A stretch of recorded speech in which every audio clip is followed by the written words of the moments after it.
Els membres de l'OTAN creuen que l'aliança viu un dels moments més delicats de la seva història, atrapada entre l'amenaça russa de l'est i uns Estats Units molt més exigents a l'oest. Una situació que els obliga, diuen, a doblar els pressupostos de defensa fins a un inèdit 5% del PIB. Una unanimitat només trencada per Espanya, que assegura que complirà les seves obligacions militars només amb el 2,1 i que no vol posar en perill, diu, l'estat del benestar. A les arribades, totes les preguntes eren sobre la posició espanyola i es traspua un malestar per una posició que veuen insolidària. I read the sentence. Allies are obliged to spend 5% to do that until 2035. And I cannot see any interpretations in the text.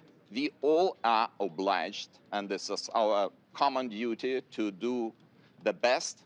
L'aïllament d'Espanya ha quedat reflectit en aquesta escena. Pedro Sánchez, a una cantonada de la foto de família, evitant parlar amb ningú, conscient que des del seu ingrés, el 1982, a l'Aliança, Espanya no centrava tanta atenció, ha preferit guardar un perfil baix, tot esperant que passi la tempesta.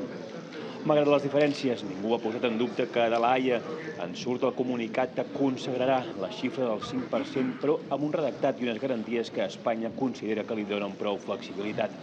Pel secretari general de l'Aliança, l'important és haver convençut els membres que cal doblar el pressupost i el mèrit, ha tornat a dir en to adulador, és de Donald Trump, que també s'ha mostrat conciliador i satisfet. Asking them to go up to 5% for a number of years, and they're going up to 5%.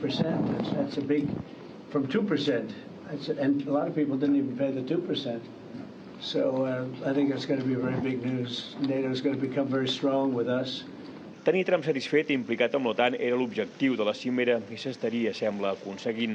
La factura serà altíssima, però és el que costa avui mantenir viva i forta l'aliança.